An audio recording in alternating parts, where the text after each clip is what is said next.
So hi Malti Andy. Once again, welcome back. Hi Vishruti. I am audible. Yes, absolutely. Ha, ekdam mast. Okay. So I think me and Ami Aunty we were discussing and talking about કે અમે ઘણી બધી awareness ની વાત કરી, પણ having a cancer, એ તો મેં પહેલા કીધું તેમ કે કેન્સર શબ્દ જ બહુ ડરાવનો હોય છે, એટલે પહેલા એનાથી પેનિક થઈ જવાય. અને પછી એ કેન્સર હોવા છતાંય જ્યારે તમે સર્વાઈવર તરીકે બહાર આવો એ કેન્સરમાંથી, તો I am sure the journey itself is very very profound, જે તમને બહુ રિફ્લેક્ટિવ જર્ની લાગે અને એના વિશે બહુ જ બધી એવી બાબતો હોય જે તમને રિયલાઇઝ થઈ હોય during that phase. So you yourself have been cancer survivor. તો તમે જો તમારો એક્સપિરિયન્સ શેર કરી શકો કે તમને ફર્સ્ટ ઓફ ઓલ તો ખબર કેવી રીતે પડી? Of course you yourself is a doctor, પણ સ્ટીલ તમારા કયા સિમ્પટમ્સ હતા? હેલો મિત્રો, સંભળાય છે ને બરાબર? હેલો, હા. આજે હું તમને ડૉક્ટર માલતીબેન તરીકે નહીં, પણ એક બ્રેસ્ટ કેન્સર સર્વાઈવર તરીકે મારા અનુભવ તમારી સાથે શેર કરવા ઉપસ્થિત છું. કેન્સર શબ્દ જ આપણા મનમાં બીક પેદા કરે છે. બીક પહેલા તો મૃત્યુની, બીક પીડાની, બીક કદરૂપા થઈ જવાની, બીક સારવારની અને આડઅસરની, અને ખર્ચાની, અને છેલ્લે મને હમણાં મટી ગયું, પાછું થશે તો શું થશે? બધું જિંદગીમાં બરાબર ચાલતું હતું. અચાનક શું થયું? મારો શું વાંક? મને કેમ થયું? આવા અનેક વિચારો આવે છે. મિત્રો, આ ડર, નિરાશા અને નકારાત્મક લાગણીઓ કેન્સર કરતાં પણ વધુ ખતરનાક છે. આપણે ડાયાબિટીસ, હૃદયરોગ, બ્લડ પ્રેશર વગેરેનું જો ડાયગ્નોસિસ થાય તો આપણે એકદમ ડરતા નથી. આ રોગોનું પણ જો તમે નિદાન બરાબર જલ્દી ન કરો અને યોગ્ય સારવાર ન કરો તો એ પણ જીવલેણ નીવડી શકે છે. તો કેન્સરથી શું કામ ડરવાનું? કેન્સરનું નિદાન પણ શરૂઆતના તબક્કામાં થાય અને એની યોગ્ય સારવાર થાય તો એ મટી શકે છે. મને આજે તમારી સાથે શેર કરતા બિલકુલ પણ સંકોચ થતો નથી કે મને પણ 2018માં સ્તનનું કેન્સર થયું હતું. મને બરાબર યાદ છે એ દિવસ. 2018 જૂનની 9 તારીખ અને રવિવારે સવારે નહાતી વખતે મેં મારી આદત પ્રમાણે જોયું તો ડાબા સ્તનમાં એક નાનકડી ગાંઠ હતી. મને તરત જ વિચાર આવ્યો કે 75 વર્ષની ઉંમરે શરીરમાં ક્યાંય પણ ગાંઠ થાય તો એ કેન્સર જ હોઈ શકે. રાત્રે હું થોડીક હલી ગઈ, પરંતુ સવારે ઉઠીને મન મક્કમ કરી લીધું અને તે જ દિવસે મેં મારી મેમોગ્રાફી કરાવી. રેડિયોલોજીસ્ટ ડૉક્ટર રેણુએ મને ગભરાતા કહ્યું, મેડમ બાયોપ્સી કરાવવી પડશે. મેં એને શાંતિથી કહ્યું કે મને ખબર છે, અને ત્યાર પછીના 4 દિવસમાં બધી ટેસ્ટ કરાવી લીધી અને સર્જરી પણ કરાવી લીધી. તમને થશે કે હું ડૉક્ટર છું એટલે મને ખબર પડી ગઈ. ના, મારા સ્તનની નિયમિત જાત તપાસની આદતને લીધે મને ખબર પડી. તમે પણ જો તમારા શરીરમાં થતા ફેરફાર માટે સભાન રહીને નિયમિત સ્તનની જાત તપાસની આદત પાડશો અને જરૂર લાગે તો તરત જ ડૉક્ટર પાસે જશો તો કેન્સરનું નિદાન શરૂઆતના તબક્કામાં જ શક્ય છે. ત્યાર પછી મારી સારવાર શરૂ થઈ, કારણ કે મેં એટલું બધું જલ્દી, મને મારા દીકરી પણ કહેતા હતા કે મમ્મી તું કેમ દોડાવે છે આટલું બધું, પણ મને ખબર હતી કે મને ખબર છે તો પછી સારવાર શું કામ જલ્દી ન કરવી.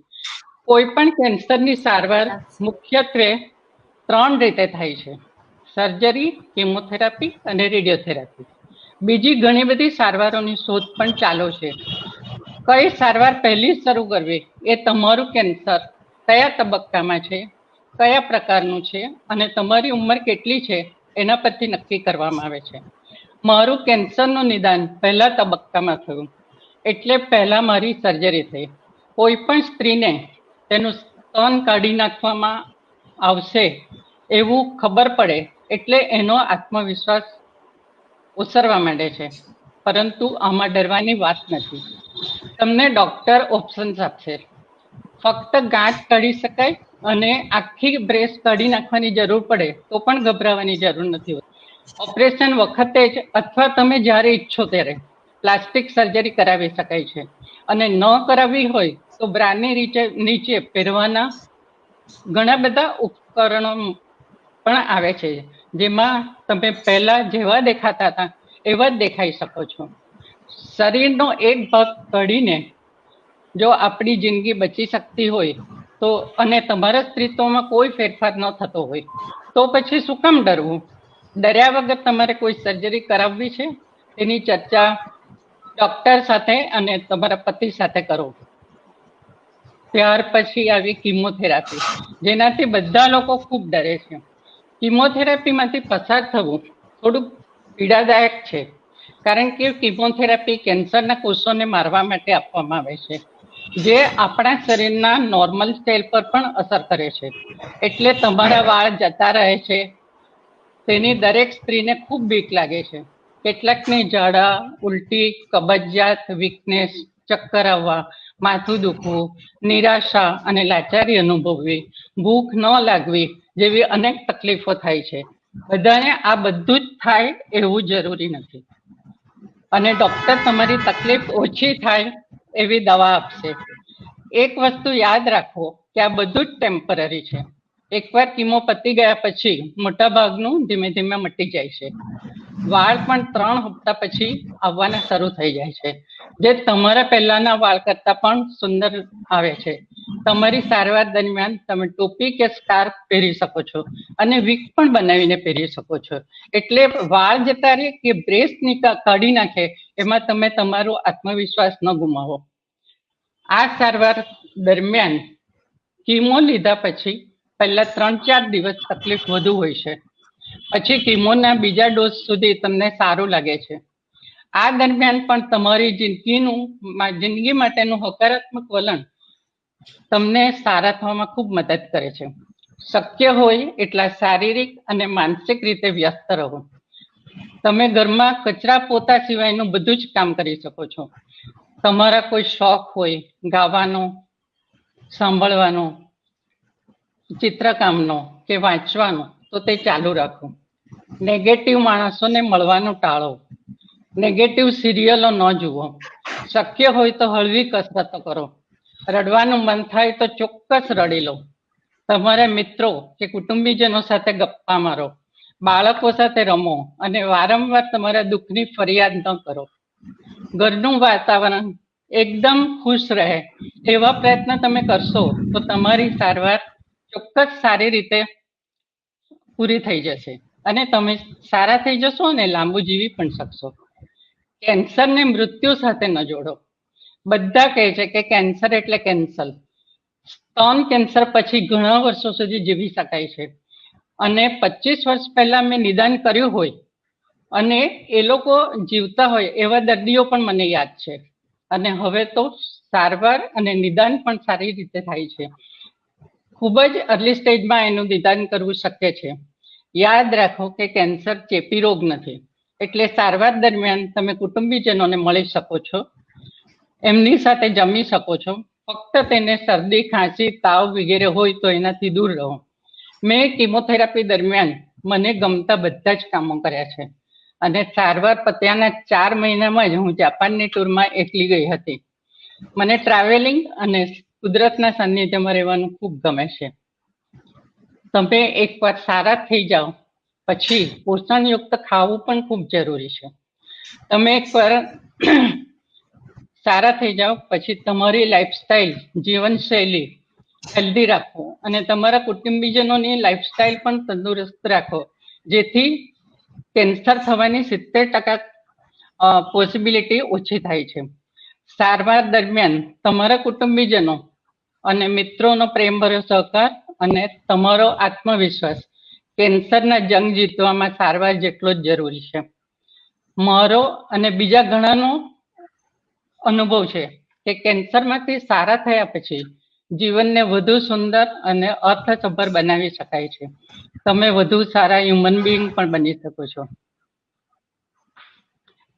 તો સાચી વાત, એકદમ સાચી વાત. તમે તો બહુ સરસ, બહુ સરસ. એમણે માલતીબેને તો તમે જે બધું કીધું ને, નેગેટિવ પીપલ થી દૂર રહો અને એકદમ પોઝિટિવ રહો અને સારું ખાવું. મને એવું લાગ્યું કે આ કેન્સર ન હોય ને તોય ફોલો કરી શકાય. એ જ તમને કહ્યું કે તમારી લાઈફસ્ટાઈલ તો સારી કરો, પરંતુ તમારા આખા ફેમિલીની લાઈફસ્ટાઈલ સારી કરો.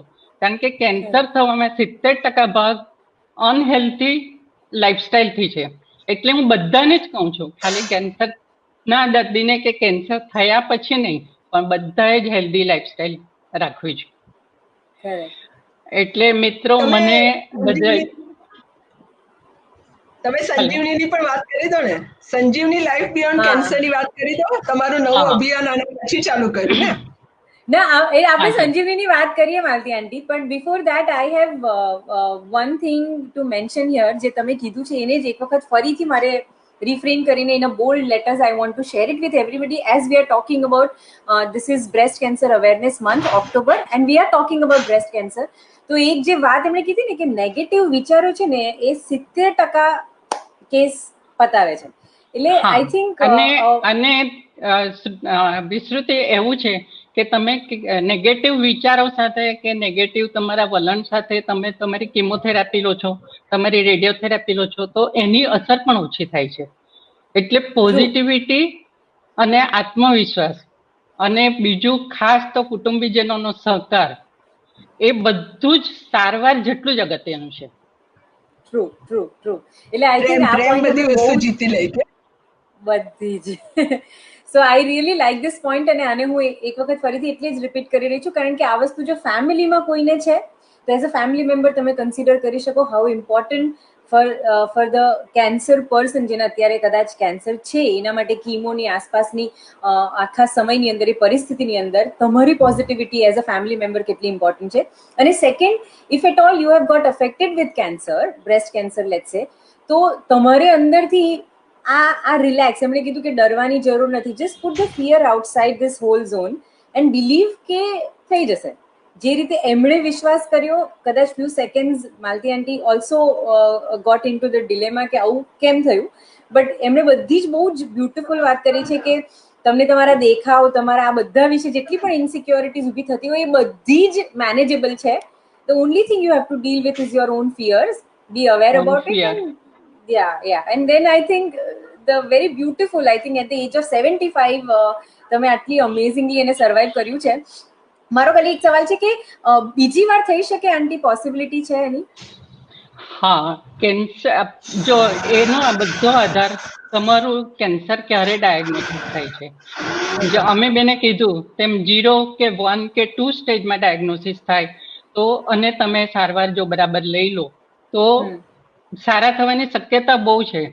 મેં કહ્યું કે 25 વર્ષ પહેલા મેં જેનું ડાયગ્નોસિસ કરેલું અને ત્યારે તો આટલી બધી શોધ પણ નહોતી થઈ, તો એવા 3 દર્દી મને યાદ છે કે હજુ જીવે છે. અને બીજી વસ્તુ જે રિકરન્સ થાય છે, એટલે કે કેન્સર પાછું થઈ શકે છે, એમાં પણ સ્ટેજ અને ટ્રીટમેન્ટ બંને બહુ ભાગ ભજવે છે.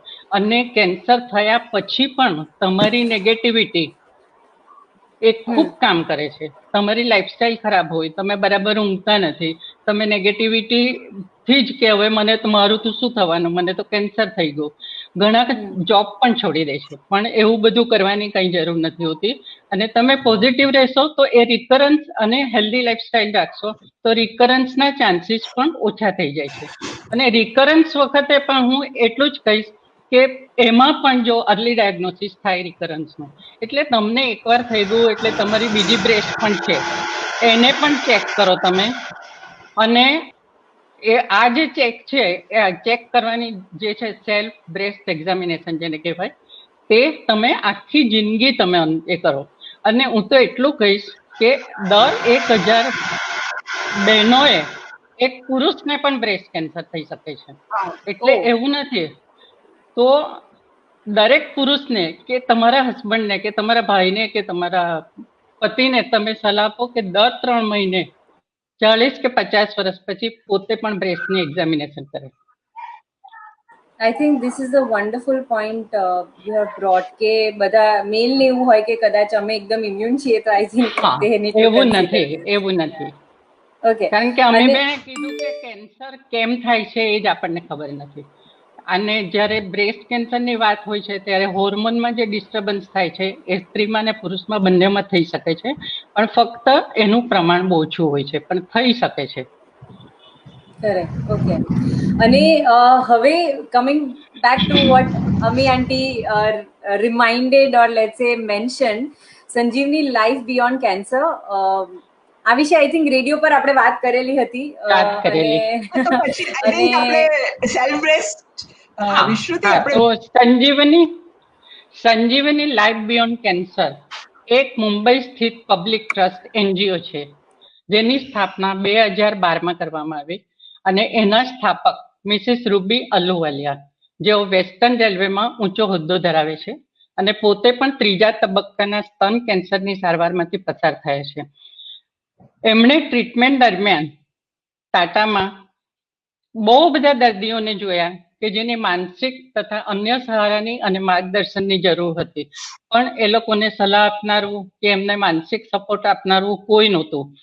આ અનુભૂતિ એમને થઈ અને એ પોતે જ્યારે કેન્સરમાંથી બહાર આવ્યા ત્યારે એમણે પહેલી વસ્તુ આ એનજીઓ સ્થાપવાની કરી. એની દેશભરમાં 16 શહેરોમાં શાખા છે. અત્યાર સુધીમાં દેશભરમાં 2.5 લાખ જેટલા કેન્સરના દર્દીઓએ આનો લાભ લીધો છે. અને મને જણાવતા આનંદ થાય છે કે સુરતમાં પણ કેન્સર લાયન્સ કેન્સર ડિટેક્શન સેન્ટરમાં આ સંસ્થા કાર્યરત છે. આ સંસ્થાના મુખ્ય 4 હેતુ છે. કેન્સરની સારવારમાંથી પસાર થતા દર્દીઓને માનસિક આધાર કે હિંમત આપવી, જે ખૂબ જ જરૂરી છે. સારવાર પૂરી થયા પછી એની શારીરિક અને માનસિક સ્વસ્થતા રહે, એમનું માનસિક બળ વધે એવી પ્રવૃત્તિઓ શીખવાડવી અને એમની તબિયત ત્યાર પછી કેવી રીતે સારી રહે અને રિકરન્સ ન થાય એને માટે શું કરવું એ પણ શીખવાડવું. ત્રીજી બહુ ઇમ્પોર્ટન્ટ વસ્તુ છે, કેન્સરમાંથી સારી થયેલી વ્યક્તિઓને કેન્સર કેર ગીવરનો 4 મહિનાનો સર્ટિફાઈડ કોર્સની તાલીમ આપવી. એટલે જેને કેન્સર સારું થઈ ગયું છે તે લોકોને અમે ટ્રેન કરીએ છીએ અને જે કેન્સરમાંથી સારા થયેલા દર્દીઓ એમના પોતાના અનુભવના આધારે વધુ નિષ્ઠાથી અને સહાનુભૂતિથી કામ કરે છે. એટલે મને કેન્સર થયું છે તો હું સારી થઈ ગઈ, પણ મારા અનુભવ પ્રમાણે અને મને ટ્રેન કરવામાં આવે તો હું બહુ સારી રીતે પ્રેમથી અને નિષ્ઠાથી બીજા કેન્સરના દર્દીઓને મદદ કરી શકું. અને આ કોર્સ ઓનલાઈન ઓનગોઈંગ ચાલુ હોય છે. એટલે તમારામાંથી બી જે લોકો આ બહેનો સાંભળે છે એમાંથી બી જો કોઈ કેન્સરના પેશન્ટો સારા થઈ ગયા હોય અને ઘરે બેસી રહ્યા હોય તો એને આ કોર્સ કરાવીને એને આપણે આર્થિક મદદ પણ કરી શકીએ છીએ. વાવ, આઈ થિંક આ બહુ ઇન્ટરેસ્ટિંગ વસ્તુ છે કેન્સર કેર ગીવરની, જે વિશે કદાચ લોકોમાં એટલી અવેરનેસ નહીં, લોકોને ખબર પણ નહીં હશે કે આ કેન્સર કેર ગીવર જેવું કશું કે એક્ઝિસ્ટ પણ કરે છે. But that is happening in Sanjeevani life beyond cancer.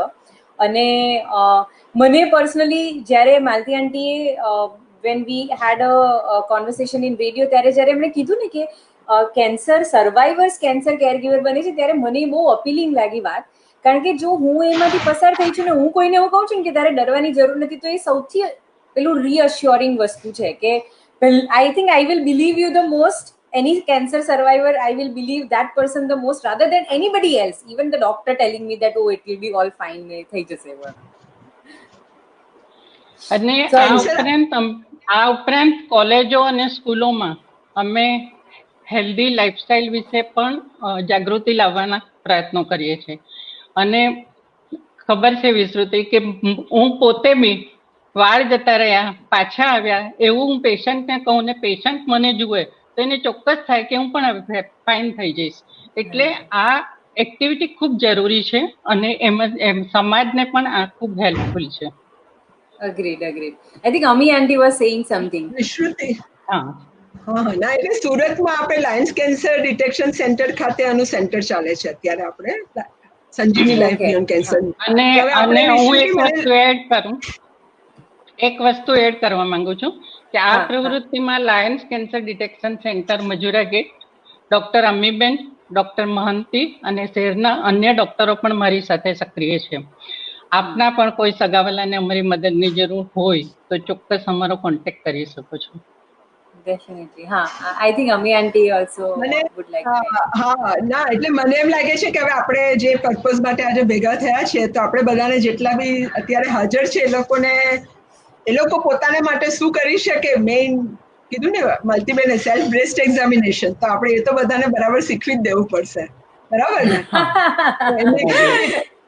એ શીખવી દઈએ અને જરા થોડું ગાઈડન્સ આપીએ તો એ લોકોને આ કલાક રવિવારનો અહીંયા આપ્યો